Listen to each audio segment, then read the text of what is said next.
Donc je me présente, Mina Charnot, je suis chargée de mission Ville Nature Zéro Pesticide à la ville et à l'Eurométropole de Strasbourg. Et aujourd'hui, j'ai donc été invitée par Olivier Poncer pour vous parler des leviers d'une collectivité pour fabriquer une ville nature. Alors, c'est rigolo, j'étais pas là sur toutes les présentations, mais j'ai suivi la présentation juste avant. Et alors moi, je vais vous parler de technico-technique, de très ancré, et heureusement, je parle pas de création d'espaces verts. Je me suis dit, ouf. Mais bon, ceci dit, vous allez voir que on est sur vraiment de l'expérimentation de projet, du réglementaire, et avec les biais qui ont pu être cités avant. Mais moi, je trouve des aspects positifs aussi. Je voulais vous faire une petite introduction en fait au départ parce que je sais que je parle pas forcément à des étudiants en urbanisme ou en écologie et donc je me suis dit qu'il fallait quand même que je vous replace un petit peu le contexte et puis pour les personnes qui sont pas non plus expertes dans le public.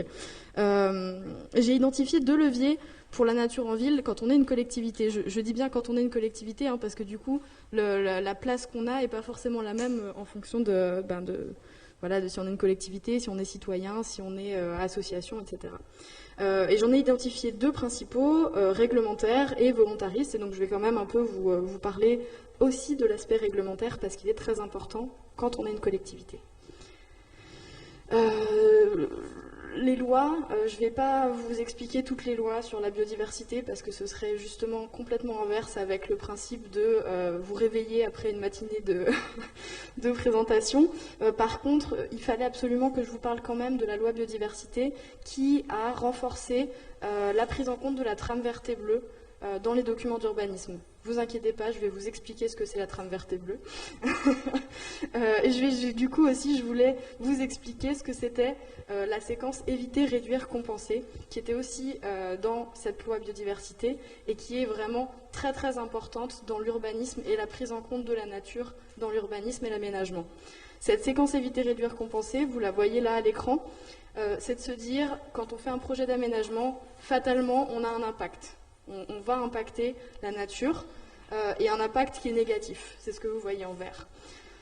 On va essayer d'abord d'éviter cet impact. Donc, est-ce qu'on peut faire autrement? Est-ce qu'on peut faire ailleurs? Si on ne peut pas faire ailleurs et autrement et qu'on est obligé de faire ce projet à cet endroit-là, est-ce qu'on peut réduire l'impact qu'on a? L'exemple que je prends toujours, vous construisez une ligne de train, vous la faites passer dans un paysage bocager, par exemple, des champs.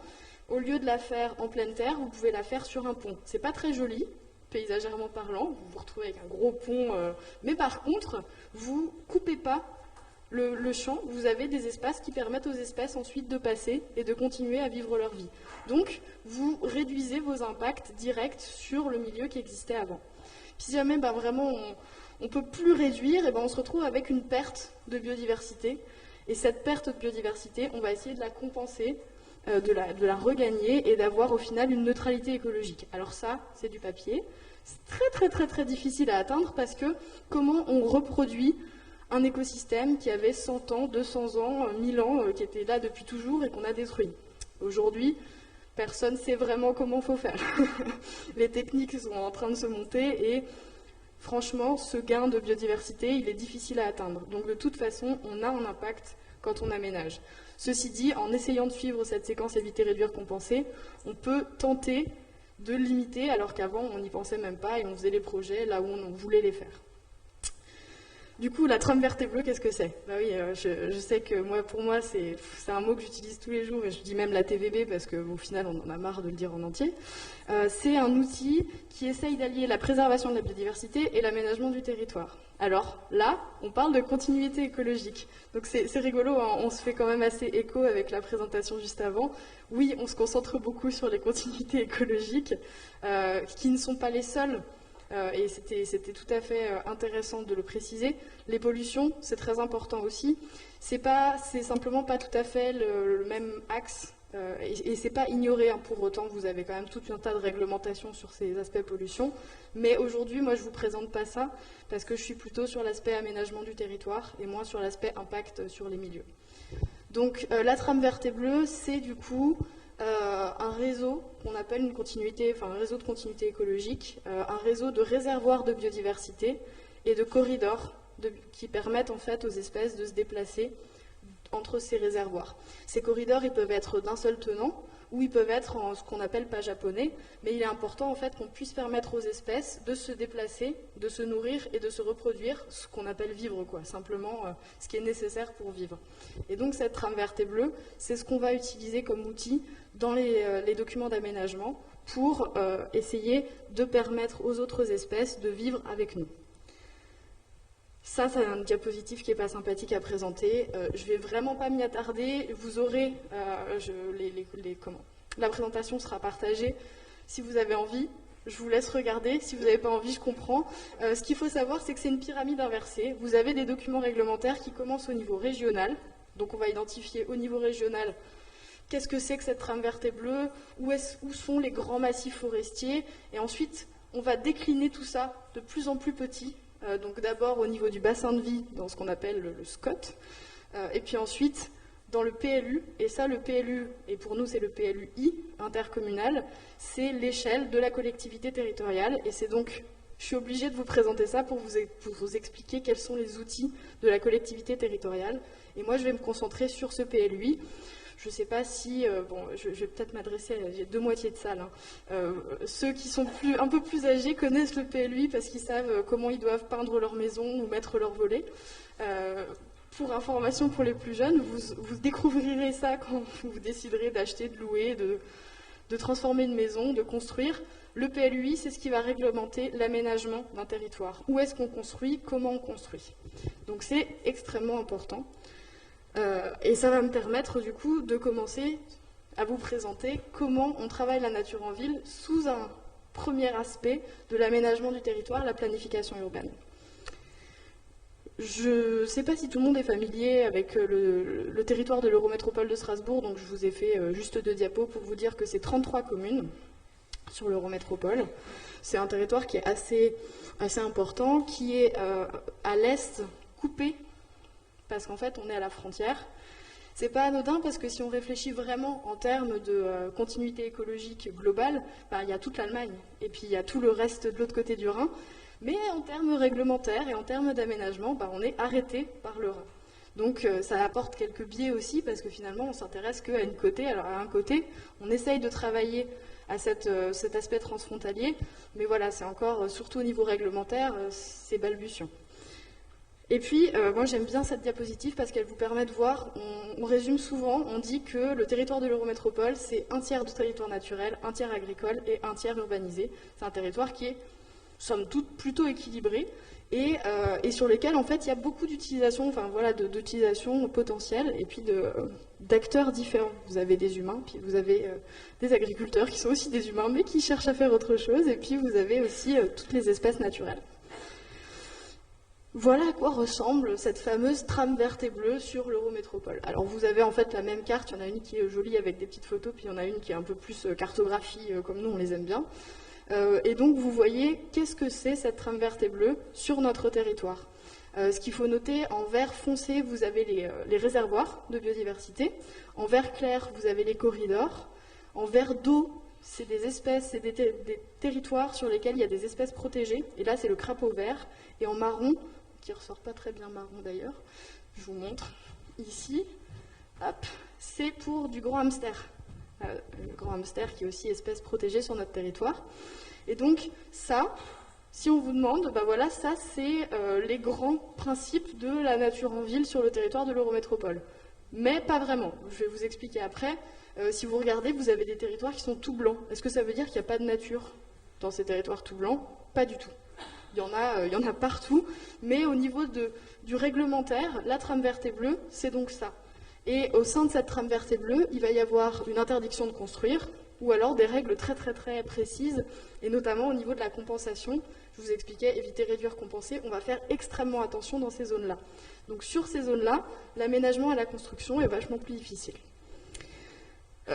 Donc cette trame verte et bleue, c'est pas seulement juste une petite cartographie, on l'a introduit dans les documents d'urbanisme pour les protéger.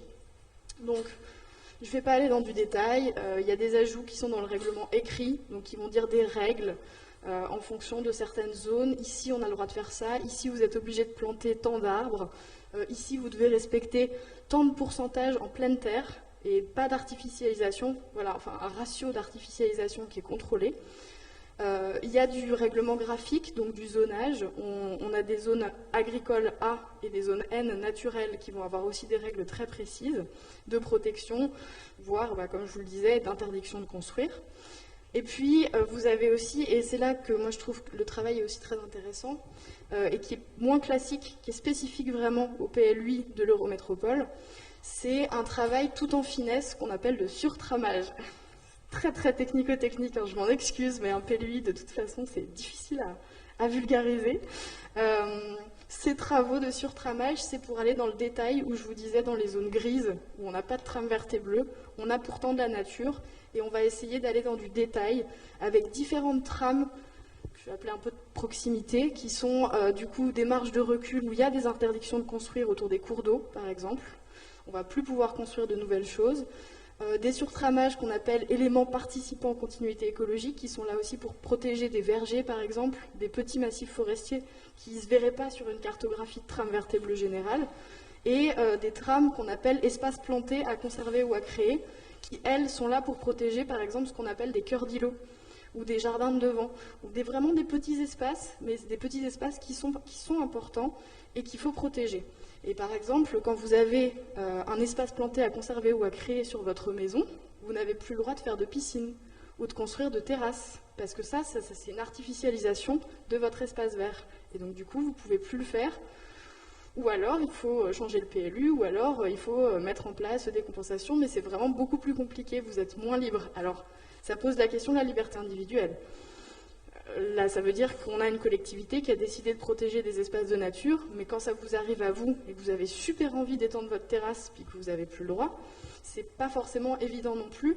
C'est des choses qui doivent être assumées et qui sont à réfléchir. Ça dépend de où on place. Est-ce qu'on met l'humain d'abord, qui doit faire ce qu'il veut, ou est-ce que justement on met en place des outils qui permettent de laisser de la place à des non-humains et à leur laisser la possibilité d'avoir des milieux de vie.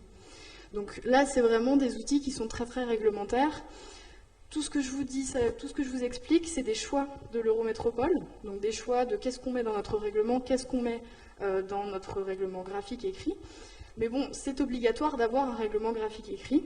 Il y a encore un petit élément bien sympathique qui s'appelle une orientation d'aménagement et de programmation. Ah oui, moi quand j'étais à votre place, j'ai rien compris. Mon premier cours d'urbanisme, je comprenais rien du tout. Mais bon, vous aurez le support, vous pourrez retravailler, vous renseigner si ça vous intéresse. Cette orientation d'aménagement et de programmation, c'est ce qu'on appelle une pièce qui est une pièce non obligatoire d'un PLUI. C'est-à-dire que vous pouvez en mettre, mais alors vous êtes libre de mettre ce que vous voulez. Il faut qu'il y en ait, mais...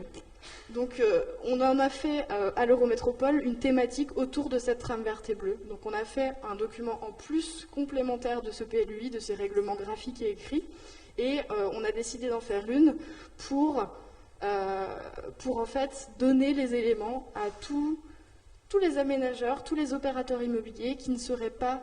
il n'y aurait pas encore tous ces éléments de prise en compte du vivant dans l'aménagement.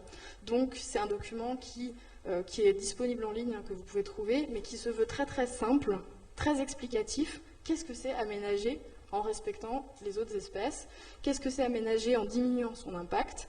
Et on essaye vraiment du coup de donner des orientations dans ce document pour expliquer comment faire. Non seulement respecter les règlements, mais bien les faire et faire en sorte qu'on arrive à faire de l'aménagement avec la nature et pas simplement on pose notre truc ici. Comme ça a été dit aussi avant, l'aménagement c'est pas un truc, c'est bien, c'est pas bien, on peut s'arrêter là. Vous savez peut-être que sur Strasbourg, on a aussi beaucoup de problématiques de logement étudiants aussi, mais voilà, on a des besoins de logement. Il y a des logements qui sont vides, donc c'est un premier problème à gérer, mais il y a quand même ce besoin, il y a une attractivité de la ville qui grandit. Comment on la fait grandir? Il y a la densification, et c'est ce qu'on essaye de faire, hein, de protéger les zones naturelles et agricoles. C'est même quelque chose, je vais rajouter du philosophique dans ma présentation technico-technique, mais c'est quelque chose qu'on réfléchit aussi avec des partenaires, parce que les écologues nous disent, c'est bien de densifier les dents creuses, mais les dents creuses, c'est aussi des espaces de respiration pour les autres espèces. Donc si on densifie partout, tout le temps, il n'y a plus rien, et même pour les humains, c'est compliqué, parce qu'on a besoin d'espaces de respiration. Donc, c'est vraiment toute une politique qui est très très difficile et sur lesquels moi j'aurais pas de réponse à vous apporter aujourd'hui. Simplement pour lancer des pistes de réflexion. La densification c'est bien pour ne pas grignoter les territoires agricoles et naturels, mais il faut qu'on arrive à la faire de manière intelligente et pas mathématique. Oula. J'ai toujours l'écran. Je crois que c'est le vidéoprojecteur qui est... Ah non. Donc voilà, je devais vous faire cette petite partie réglementaire parce que pour une collectivité, c'est quand même là où on a le plus de pouvoir décisionnel avec ce PLUI. C'est comme ça qu'on arrive à filtrer, qu'on arrive à contrôler, qu'on arrive à cadrer des projets d'aménagement avec toutes les questions que ça peut poser et que j'ai essayé de vous donner là pour une première partie. Puis on arrive à la partie qui est moi ce que je fais et que je trouve plus sympathique, donc j'espère que vous aussi, qui est d'impliquer les acteurs, les différents acteurs du territoire dans ces changements, dans ce changement de mentalité et de pratique. Je ne vais pas tout vous expliquer sur le zéro pesticide, etc. On ferait un changement complètement fou. Simplement pour vous dire que Strasbourg, aujourd'hui, est assez considérée comme une ville nature. On fait beaucoup d'actions en faveur de la biodiversité. Vous expliquer l'origine story en fait de tout ça. Au départ, c'est un choix d'arrêter d'utiliser des produits phytosanitaires pour ne pas polluer la nappe phréatique, pour la santé des êtres humains, puis pour la santé de tous les autres êtres vivants. Ça a commencé par le zéro phyto, et puis en fait, quand on a vu que c'était quand même très compliqué d'avoir des résultats, je mets des énormes guillemets, de propre, sans phytosanitaire, il y a un changement de regard qui a été décidé et de dire on va plutôt accueillir la nature en ville plutôt que lutter contre cette nature et essayer d'arracher tout ce qui pousse et que ce soit nickel, bien minéral. Donc on va plutôt essayer d'accueillir cette nature en ville et d'accompagner un changement de perception de cette nature en ville. Et ça, c'est un travail qui a démarré il y a 10 ans. Aujourd'hui, moi, je suis là pour vous parler de nature en ville parce qu'on avait commencé avec du zéro pesticide d'une manière très pollution, justement. Et aujourd'hui, on parle vraiment beaucoup plus de nature, de biodiversité, de protection et d'augmentation de cette biodiversité. Ce zéro pesticide, ça a été un gros engagement de la part des agents de la collectivité, parce qu'il a fallu changer complètement les pratiques. Ça a été un gros engagement pour les citoyens, parce que nous, on travaille depuis 10 ans à leur dire arrêtez d'utiliser des produits phytosanitaires. Aujourd'hui, c'est réglementaire. Je suis allée très vite sur ma première diapo de loi, mais il y a eu 2 lois qui interdisent d'utiliser des produits phytosanitaires, donc vous ne pouvez plus en mettre dans votre jardin, le Roundup, c'est terminé. Donc il a fallu accompagner ce changement auprès des citoyens, et s'est posé la question des autres acteurs, parce qu'il y a les agents de la collectivité, donc la collectivité en elle-même, les citoyens, il y en a aussi beaucoup d'autres, il y a les entreprises, les bailleurs sociaux, les associations, les autres collectivités, parce que Eurométropole de Strasbourg, moi je travaille donc pour la ville et pour l'Eurométropole, mais il y a aussi Schiltigheim, Ilkirch, Arenheim, il y a beaucoup d'autres communes. Comment on fait avec tous ces autres acteurs qui composent, qui maillent le territoire, et comment on essaye de les accompagner à ce changement de paradigme, ce changement de vision. On a créé un outil partenarial qui s'appelle la charte Tous unis pour plus de biodiversité. C'est une démarche qui essaye d'accompagner tous ces acteurs qui ne sont pas nous-mêmes dans un changement de perception de la nature et dans un changement d'aménagement de cette nature. Et là on parle, vous voyez, je suis partie de la trame verte et bleue où on était sur une image extrêmement dézoomée de qu'est-ce que c'est la nature en ville. Et puis en fait là j'en viens à l'espace vert devant votre entreprise ou le micro-jardin. Donc j'ai quand même un peu du jardin dans ma présentation. Mais on pense que tous ces espaces, ils vont former un micro-maillage. Vraiment des petits espaces de respiration qui vont permettre aux espèces de se déplacer et de vivre au sein même de la ville, même si on est dans de l'urbanisé. Donc le principe de cette charte, c'est que nous, Eurométropole, on puisse accompagner n'importe quel acteur dans le changement du gazon tuya, qu'on appelle du béton vert, à quelque chose qui soit beaucoup plus riche et qui permette à beaucoup plus d'espèces de vivre. Donc on va les accompagner sur cette gestion qu'on appelle une gestion écologique des espaces verts, avec des formations, de la mise en réseau, etc. Et donc c'est une charte qui existe depuis 10 ans. Et cette année, je ne vous la présente pas en détail parce qu'on est en plein lancement d'une nouvelle charte qui sera un peu plus forte, avec des exigences plus fortes, un accompagnement plus fort. Mais en tout cas, c'est un outil qui est vraiment très important sur le territoire pour aller toucher des acteurs qu'on n'arrive pas forcément à toucher autrement que par ces démarches un peu volontaristes. Est-ce que ça vous parle, Strasbourg, ça pousse? Je parle au strasbourgeois. Je cherche les assentiments. Oui, il y a quand même 2-3 personnes qui hochent la tête. Merci. Strasbourg, ça pousse. Là, c'est une nouvelle manière de parler aux citoyens, pas par le jardinage et le zéro pesticide, mais vraiment justement toujours dans cet esprit de création de micro-maillage de nature sur le territoire. Alors je disais que le jardin, l'espace vert devant une entreprise, c'était un petit territoire. Là, je descends encore plus petit.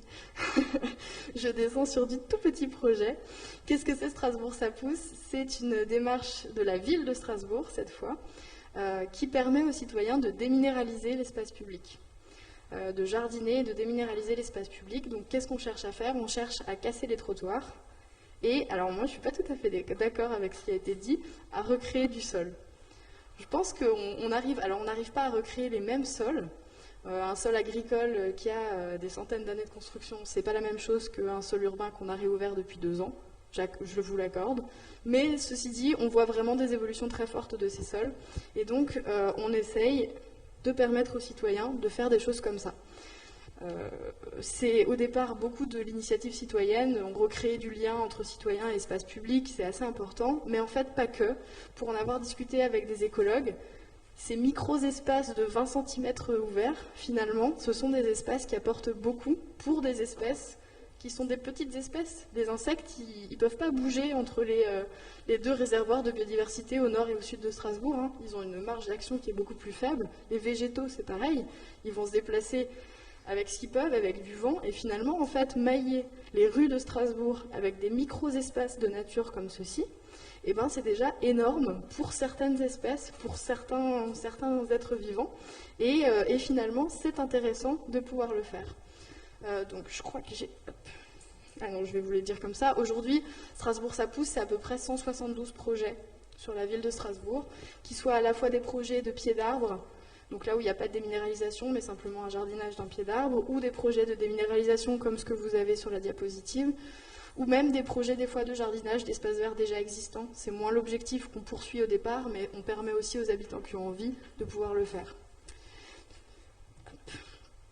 J'enchaîne sur une autre démarche de la ville et de l'Eurométropole de Strasbourg, donc conjointement cette fois, qui est un développement des sciences participatives. Je pense que c'est très important. Aujourd'hui, là, je vous ai donné des éléments réglementaires pour protéger, pour contrôler. Je vous ai montré des démarches qui essayent d'impliquer les acteurs, les citoyens, pour participer à ce développement de la nature en ville. Et puis là, c'est sur un aspect de participation, mais de connaissance. Parce qu'en fait, si on ne connaît pas, on ne va pas forcément s'intéresser ou s'impliquer. Et je pense que ça, c'est quelque chose de très important. Donc les sciences participatives, c'est des sciences qui sont faites par des non-professionnels. Moi, je ne suis pas une écologue, hein, je suis une agronome, mais du coup, par des non-professionnels, observer les végétaux, observer les bourdons, observer les oiseaux. Du coup, la ville et l'Eurométropole ont décidé vraiment de booster ces sciences participatives sur leur territoire. Donc, on n'invente pas la poudre, hein, toutes ces démarches, c'est Viginature, qui est porté par le Muséum national d'histoire naturelle, qui les porte. On essaie juste de leur donner de la voix sur le territoire et de créer un peu d'animation, pour que les citoyens que ça intéresse puissent aussi apprendre à connaître, apprendre à reconnaître et à voir en fait toute la diversité du vivant, même dans un milieu très très urbain. Ce que vous voyez ici, Sauvage de Maru, c'est un protocole qui s'intéresse à la flore spontanée des trottoirs. Et quand on commence à regarder ce qu'on appelait une mauvaise herbe, on découvre qu'en fait c'est 70 espèces différentes de plantes qui, dans un champ, vous les trouvez tout à fait admirables et sympathiques. Et là, pourquoi elles seraient sales sur un trottoir?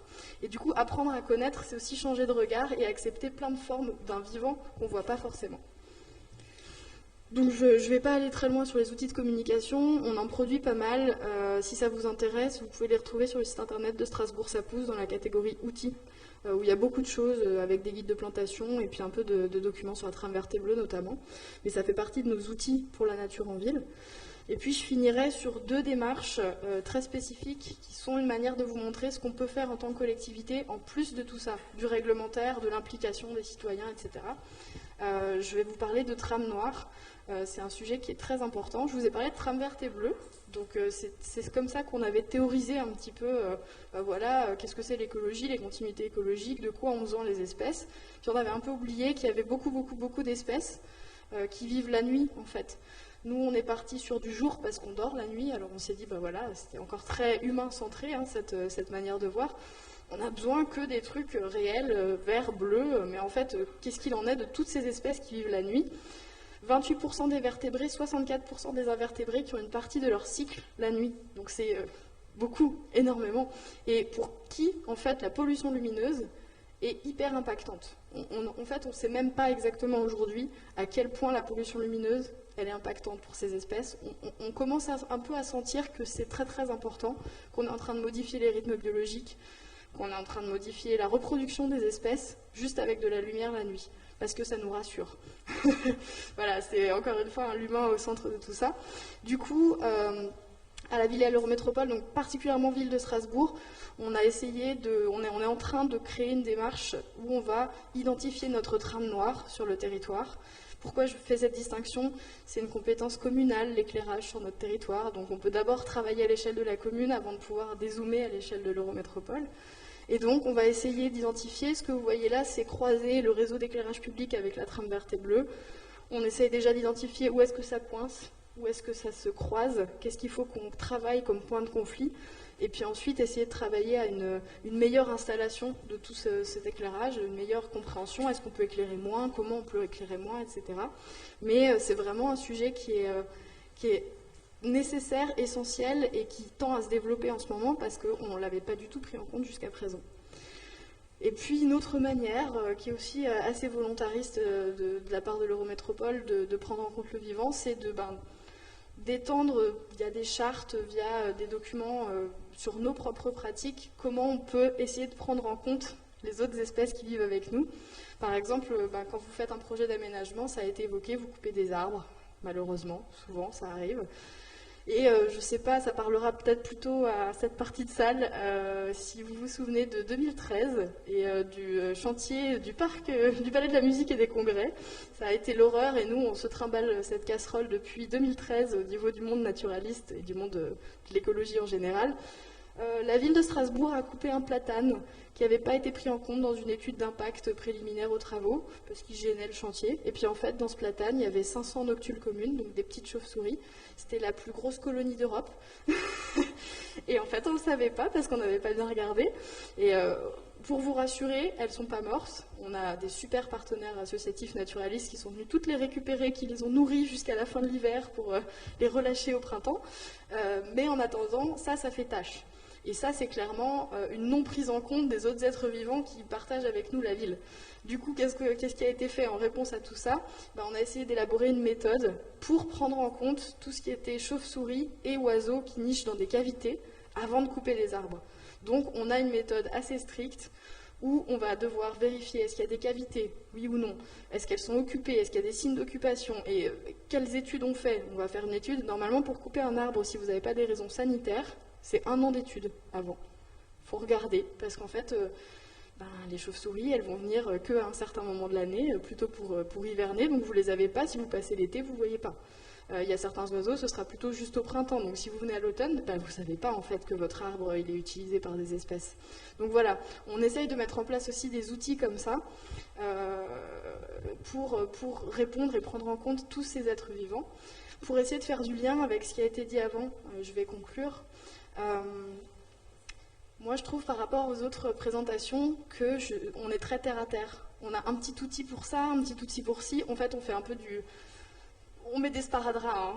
C'est un peu du sparadrap. On n'est pas sur la réflexion très dézoomée ou une réflexion très globale. Mais en attendant, c'est pour ça que j'ai un peu insisté au début. Ce que je vous présente là, c'est donc les outils d'une collectivité. Et donc, on agit sur nos compétences et là où on peut agir. Et on essaye de trouver des nouvelles méthodes d'agir, des nouvelles démarches, des nouveaux outils avec ce qu'on peut faire. Et donc du coup, là, ce que je vous ai présenté, c'est vraiment apprendre sur du très local et sur ces compétences d'une collectivité, des exemples de choses qu'on arrive à faire pour prendre en compte la nature, pour la développer, pour la protéger. Et donc, il faut voir tous ces petits efforts mis à côté. Et vous imaginez que du coup, sur le territoire, on essaye vraiment de travailler à cette prise en compte des autres vivants. Voilà, je vous remercie.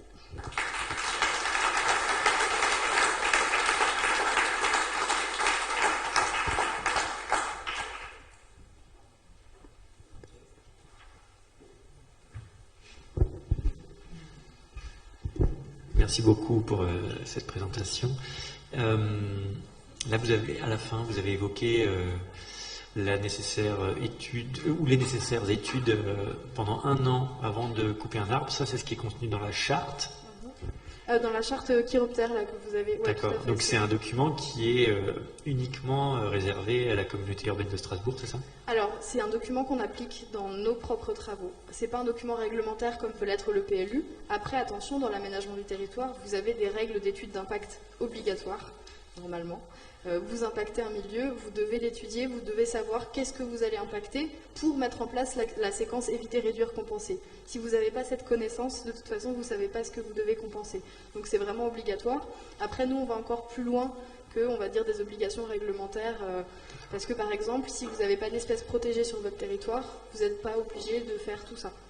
Donc vous devez toujours faire des études pour savoir si vous en avez ou pas.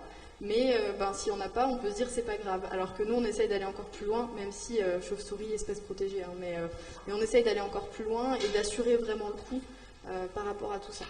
Donc, je ne sais pas si ça répond à votre question. Si je Oui, ça répond. En fait, je suis préoccupé par la destruction des grands arbres en général, parce que quand un arbre a 300 ans, il rend des tas de services et il a une fonction paysagère importante.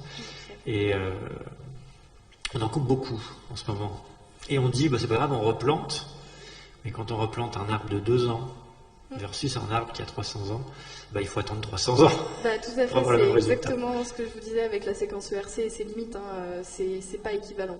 C'est pas des choses qui sont équivalentes. Et aujourd'hui, on a du mal à... Alors c'est terrible, il faut calculer, mais on ne sait pas comment calculer ça. Et c'est beaucoup de questions qui agitent aussi le monde de l'écologie et des écologues. C'est de se dire, comment fait-on pour déterminer combien vaut une tourbière qui a 300 ans par rapport à une mare qu'on a creusée juste après en se disant compensation de milieu humide, globalement ça marche, et ça on ne sait pas encore y répondre. C'est vraiment mais je vous rejoins tout à fait, hein. C'est-à-dire que on ne peut pas dire qu'un arbre nouvellement planté c'est équivalent à un arbre de 300 ans. Après, ce qui est délicat avec cette charte chiroptère, c'est que vous prenez en compte surtout les arbres à cavité. Il y a plein d'arbres qui n'ont pas de cavité. Et donc, du coup, qui sortent un peu de cette charte-là. Merci. D'autres questions? Non? Oui?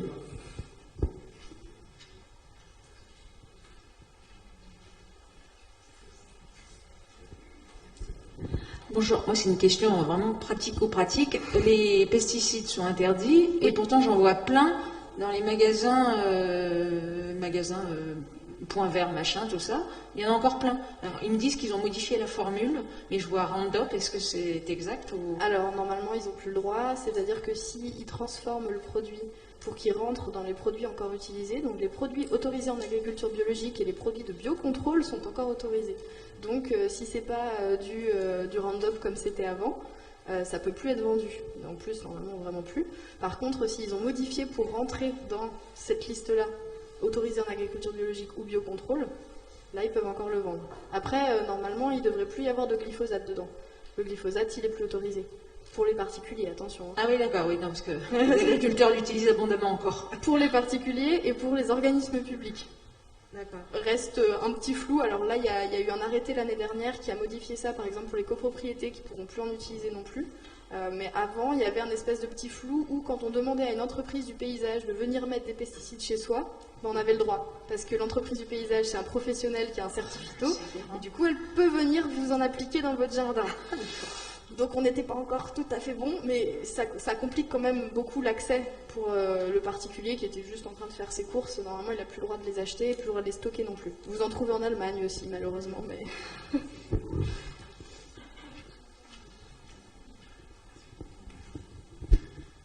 Bonjour. Une question pour faire le lien avec la présentation qui précédait. Une façon de voir les droits de la nature, c'est aussi comme une réponse à une sorte de défaillance des institutions telles qu'elles fonctionnent aujourd'hui dans leur gestion des conflits d'usage et des conflits aussi d'intérêt en quelque sorte. Alors ma question c'est, est-ce que vous, en charge de ces problématiques au sein de l'Eurométropole, de la ville, vous avez été confronté à ce type de sujet et si oui, comment est-ce que vous l'avez surmonté? Et puis la deuxième question c'est, ça donne l'impression que Strasbourg a fait sa mue, et si oui, comment est-ce que ça s'est passé? Est-ce que ça a été l'objet d'une démarche ad hoc? Alors, évidemment, tout le temps, tous les jours. On est confronté à ça tous les jours parce qu'une ville et une métropole, c'est plein de sujets différents, avec plein d'agents techniques comme moi différents et plein d'élus différents derrière qui arbitrent. Mais du coup, c'est de manière permanente des arbitrages. Qu'est-ce qui va être le plus important? Qu'est-ce qu'on peut faire? Qu'est-ce qu'on peut tout faire? Ou qu'est-ce qu'on est obligé de sacrifier? Et en fait, c'est toujours comme ça. Et là, c'est un modèle, enfin déjà c'est un modèle d'administration française et ensuite c'est un modèle de régir la ville, hein, parce que si on faisait que d'un côté ou que de l'autre, il y aurait des déséquilibres. C'est pas toujours facile. Comment on réagit à ça? On essaye de toujours faire notre maximum. Et du coup, nous, moi, mes collègues, c'est toujours faire le maximum pour la nature en ville, d'abord. Mais c'est pas nous qui avons le pouvoir décisionnel à la fin. D'où l'importance du vote, des élus, de la démocratie, en tout cas dans le système tel qu'il est aujourd'hui. Si on en vient à re-questionner le système, ce sera peut-être autrement. Mais voilà, nous, on n'a pas de pouvoir décisionnel et on essaye simplement de toujours apporter une solution qui protégerait d'abord la nature. Ensuite, qui est mise sur la balance avec, les êtres, les humains, les entreprises, l'économie, et du coup, tout est toujours étudié comme ça. Est-ce que Strasbourg a fait sa mue? Je ne sais pas. Une mue, je pense, en tout cas. Déjà parce qu'aujourd'hui, les produits phytosanitaires, on n'en utilise plus, et qu'il y a beaucoup de choses qui ont changé. Les cimetières ont été végétalisés, les terrains de sport sont gérés différemment, etc. Donc, sur le point de vue produits phytosanitaires, pesticides, je dirais oui, c'est fait.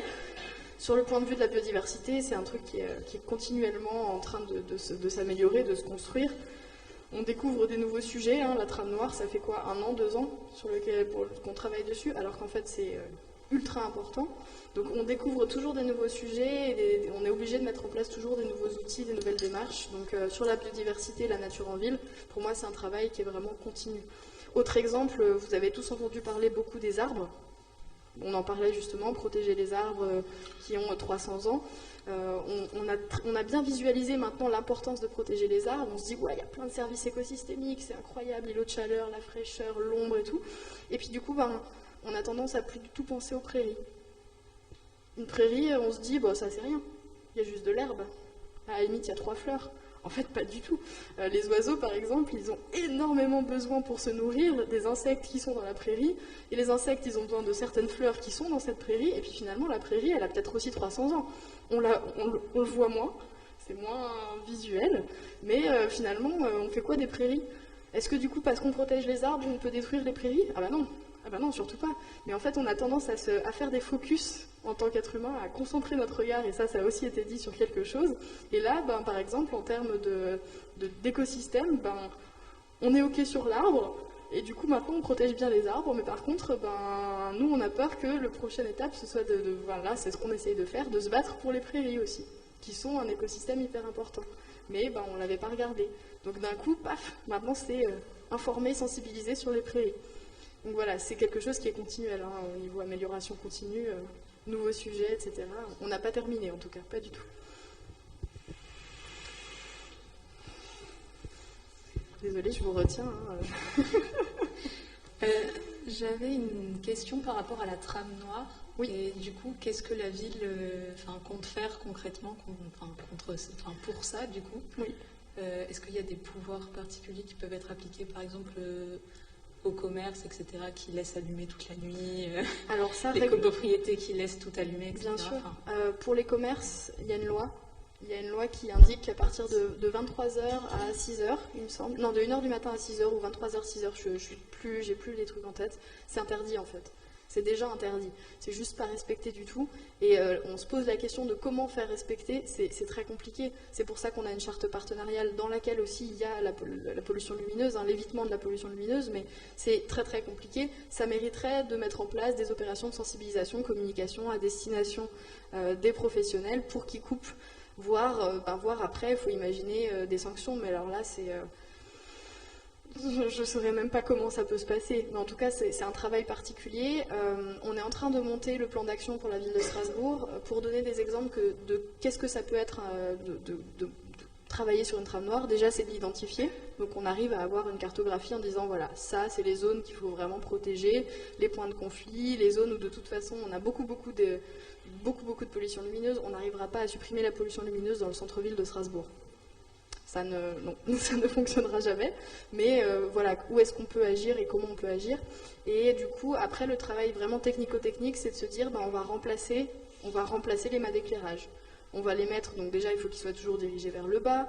On va travailler sur des températures de couleurs. On est dans du très technique, hein, mais il y a des températures de couleurs qui gênent moins les espèces, on pense. Je fais encore des études là-dessus parce qu'on n'est quand même pas tout à fait persuadé de ça.